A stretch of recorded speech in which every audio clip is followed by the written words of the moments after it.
warahmatullahi wabarakatuh. Perkenalkan, nama saya Andika Maulana, NIM 003 035 11036. Pada kesempatan kali ini saya akan menjelaskan secara singkat materi tentang pengembangan kekuatan dan power. Pertama, pengembangan kekuatan dan power. Kekuatan otot dan power merupakan faktor penting dalam menentukan keberhasilan dalam berbagai cabang olahraga dan merupakan faktor yang penting dalam semua cabang olahraga yang didominasi kecepatan. Data ilmiah menunjukkan bahwa kekuatan otot dan power juga merupakan faktor penting bagi olahraga dengan komponen daya tahan yang besar, seperti lari jarak jauh atau cross country. Mengingat sedemikian pentingnya kekuatan otot dan power dalam suatu cabang olahraga, sebaiknya pelatih dan atlet mengerti bahwa pengembangan kekuatan dan power dapat mempengaruhi performance. Pelatih dan atlet perlu memahami prinsip-prinsip yang terkait dengan latihan resistensi untuk meningkatkan performance. Selanjutnya, biomotor ability. Performance seorang atlet didominasi 3 komponen utama, yaitu kekuatan, kecepatan, dan daya tahan.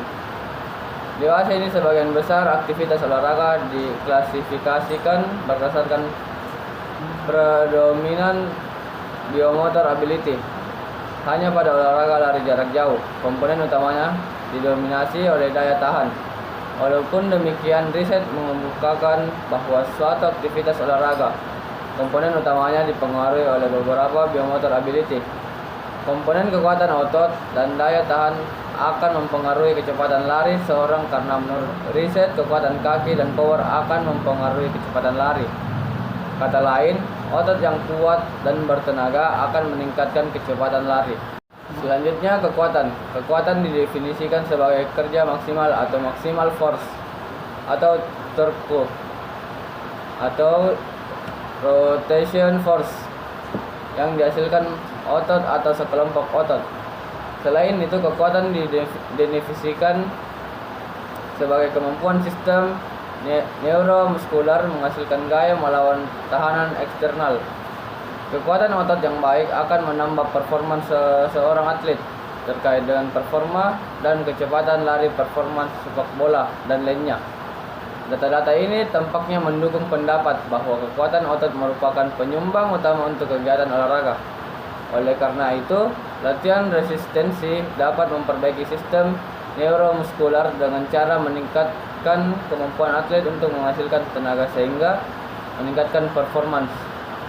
Selanjutnya, faktor-faktor yang mempengaruhi kekuatan. Kekuatan maksimal seorang atlet bergantung pada 7 faktor.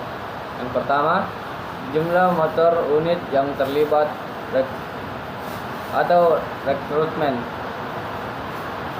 Yang kedua, jumlah motor unit yang tersimulasi atau rate coding. Yang ketiga, jumlah motor unit sinkronisasi. Yang keempat, siklus pemendekan pada peregangan. Yang kelima, derajat definisi neuromuskular. Yang keenam, jenis serabut otot. Yang ketujuh, derajat hipertrofi otot. Rekrutmen motor unit. Rekrutmen naik motor berhubungan dengan jumlah motor unit yang terlibat. Ketika motor unit yang terlibat lebih banyak, maka jumlah tenaga yang dihasilkan oleh otot akan meningkat. Heinemann dan teman-temannya mengemukakan bahwa motor unit yang lebih besar memiliki daya aktivitas lebih tinggi dan terjadi setelah motor unit yang lebih kecil diaktifkan. Hal ini juga diterima secara luas bahwa motor unit yang lebih besar diaktifkan sebagai tanggapan terhadap beban eksternal yang lebih tinggi. Namun, rekrutmen motor unit tidak hanya dipengaruhi beban yang bekerja, tetapi juga oleh kecepatan kontraksi, jenis kontraksi, dan keadaan metabolisme otot. Inhibisi neuromuskular.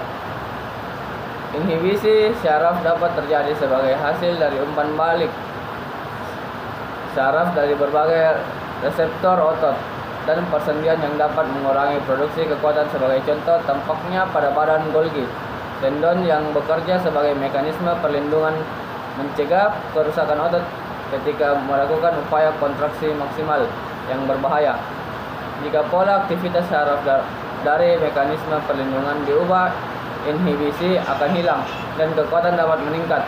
Untuk argumen ini dapat dilihat dalam penelitian Agard dan rekan, di mana 14 minggu setelah melakukan latihan resistensi yang berat secara signifikan akan mengurangi respon inhibisi neuromuskular. Selanjutnya, jenis serabut otot. Sebuah studi cross-seksional menunjukkan bahwa kekuatan dan power atlet didominasi oleh serabut otot tipe 2 atau fast twitch atau 53-60%.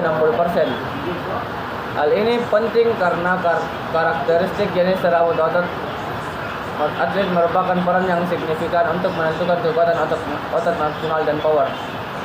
Frey dan rekan-rekannya mengemukakan bahwa serabut 2 konsentrasi tinggi pada olahraga angkat berat secara signifikan berhubungan dengan jumlah angkatan snatch.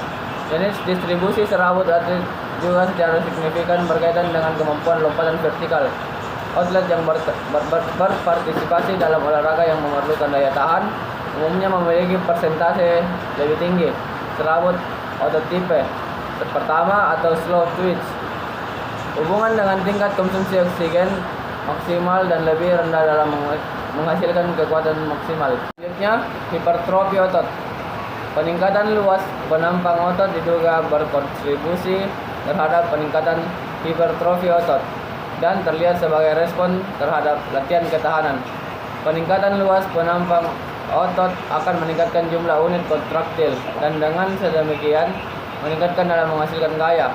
Serabut otot tipe 2 menunjukkan sebuah plastisitas yang lebih besar, lebih cepat mengalami hipertrofi sebagai respon terhadap latihan dan lebih cepat mengalami atrofi bila latihan dihentikan. Selanjutnya, adaptasi fisiologis terhadap latihan kekuatan. Adaptasi fisiologis terhadap latihan kekuatan dapat dikategorikan sebagai adaptasi morfologi dan adaptasi morfologi.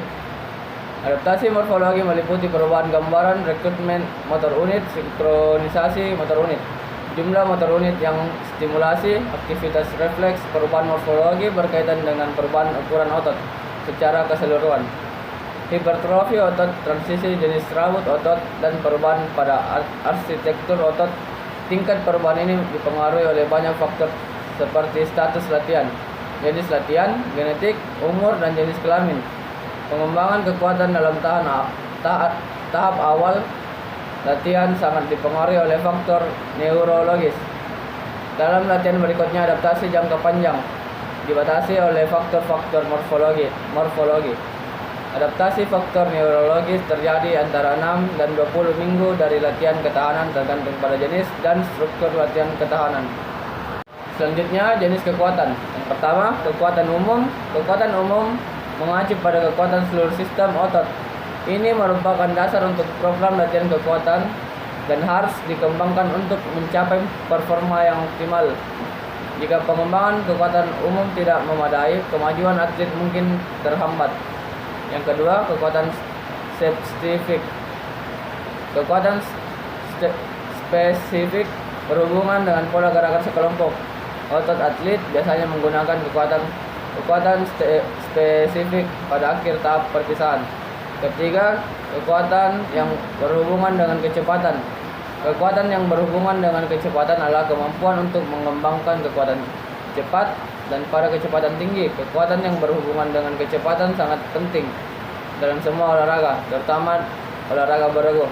Jika kekuatan ini sangat baik dikembangkan selama fase persiapan khusus dan selama fase kompetisi.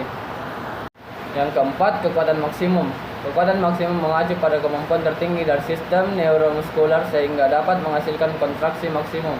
Yang kelima, daya tahan otot. Daya tahan otot adalah kemampuan sistem neuromuskular untuk menghasilkan kekuatan secara berulang-ulang selama periode tertentu. Yang keenam, kekuatan absolut. Kekuatan absolut mengacu pada jumlah tenaga yang dapat dihasilkan memperhatikan berat badan. Maksimal seorang atlet dapat diukur dengan satuan pengukuran pengulangan maksimum atau 1 RM. Yang ketujuh, kekuatan relatif. Relatif merupakan perbandingan antara kekuatan maksimum seorang atlet dengan berat badan atau massa otot. Yang kedelapan, power. Power adalah hasil dari dua kemampuan kecepatan maksimal dan kekuatan maksimal dalam waktu yang sesingkat mungkin. Selanjutnya, latihan kekuatan. Terminologi yang sederhana tentang kekuatan adalah kemampuan untuk mengatasi beban yang cukup berat dalam pengembangan, khususnya dalam peningkatan kemampuan atlet. Masalah kekuatan ini perlu menjadi perhatian utama. Secara teoritis, masalah kekuatan kita dapat mengatur di mana kekuatan merupakan karakteristik mekanik. Kekuatan adalah objek studi di mekanika, juga menjadi lingkup dari fisiologis dan metode latihan. Sebagai karakteristik mekanis kekuatan dapat dilihat dari teori atau hukum Newton. F sama dengan M kali A. F sama dengan force atau kekuatan, sama dengan massa. A sama dengan acceleration atau penambahan kecepatan pada satuan waktu. Selanjutnya, fisiologis dalam latihan kekuatan. Kekuatan adalah suatu kemampuan neuromuskular untuk mengatasi beban dari luar maupun beban dari dalam. Kekuatan maksimum dari atlet yang dihasilkan tergantung dari karakteristik dia mekanikal dari suatu gerakan, yaitu mengangkut otot atau sekelompok otot yang dominan. Sebagai tambahan, kekuatan maksimum mempengaruhi banyak unit motor atau penggerak yang terlibat dalam frekuensi menurut Sadforski pada tahun 1969. Tingginya dorongan psikologis per detik bisa mengangkat dari 5 atau 6 pada posisi diam sampai ke 50 angkatan dari suatu beban maksimum. Berikut adalah faktor-faktor yang berpengaruh dalam pertumbuhan atau pembesaran otot akibat dari latihan kekuatan. Yang pertama, jumlah miofibril atau serabut otot. Yang kedua, kepadatan kapiler dari serabut otot. Yang ketiga, meningkatnya protein. Yang keempat, jumlah total serabut otot. Selanjutnya, intensitas. Intensitas latihan atau beban latihan berhubungan dengan jumlah berat beban atau besarnya resistensi yang digunakan. Intensitas latihan dapat dihitung dengan membagi volume beban dengan jumlah pengulangan beban yang digunakan dalam latihan. Resistensi dinyatakan sebagai persentase dari 1 RM. Metode latihan pengulangan sampai gagal hanya memperlihatkan sedikit pengembangan kekuatan dibandingkan dengan cara lain. Isculerdo dan rekannya. Terakhir, pengulangan. Jumlah pengulangan yang dapat dilakukan biasanya tergantung dengan beban yang digunakan. Semakin tinggi beban, makin rendah jumlah pengulangan yang dapat dilakukan. Namun sulit untuk membuat definisi antara persentase dari 1 RM dan jumlah pengulangan karena tampaknya bahwa status latihan massa otot dan gender dan jenis latihan dapat mengubah jumlah pengulangan pada beban yang diberikan. Itu saja yang bisa saya jelaskan. Kurang lebihnya mohon dimaafkan. Wabillahi taufiq wal hidayah. Assalamualaikum warahmatullahi wabarakatuh.